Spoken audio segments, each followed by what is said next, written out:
మనని సమస్యలు ఎలా వెంటాడుతూ ఉంటాయి అని అంటే చచ్చిపోతామేమో అన్నంత భయం వేస్తూ ఉంటుందన్నమాట. ఎప్పుడు కూడా ప్రహ్లాదుడిని చూడండి, ఇలా చంపేద్దామా అలా చంపేద్దామా అని కన్న తండ్రి సైతం వెంటాడుతూనే ఉన్నాడు. అంటే మృత్యువుని దగ్గరికి తీసుకురావడం, ఎలా స్వామి రక్షిస్తూ ఉండడం.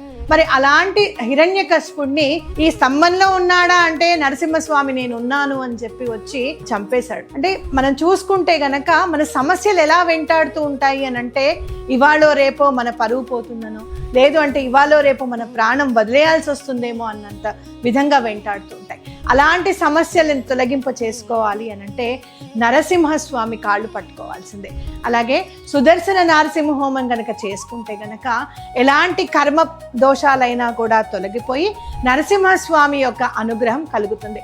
మరి నరసింహస్వామిని సుదర్శనుని పూజించాలి అంటే అత్యంత ప్రీతికరమైన తిథి పౌర్ణమి. ఎందుకు అనంటే నేచర్లో ఉన్న కళలన్నీ కూడా ఆ రోజు భూమి పైన వెన్నెల రూపంలో ఉంటూ ఉంటాయన్నమాట. కాబట్టి పౌర్ణమి నాడు గనక లక్ష్మీ నరసింహస్వామిని సుదర్శన చక్రాన్ని గనక మనం పూజిస్తే ఎలాంటి ఈతి బాధలైనా కూడా, శత్రు బాధలు కానివ్వండి, ఫైనాన్షియల్ ప్రాబ్లమ్స్ కానివ్వండి, సంతానలేమి కానివ్వండి, శత్రు బాధ కానివ్వండి, లేదు అంటే గనక ఈ బ్లాక్ మ్యాజిక్స్ వల్ల ఇబ్బంది పడుతున్నామని కానివ్వండి, ఎలాంటి ఇబ్బందులైనా కూడా తొలగిపోతాయి. జూన్ 29వ తారీఖు సుదర్శన నరసింహ హోమం వేద మందిర్ ఆధ్వర్యంలో జరుపుకుంటున్నాం. గోత్రనామాలు ఇవ్వడానికి కింద స్క్రోల్ అవుతున్న నెంబర్స్ని కాంటాక్ట్ చేయండి.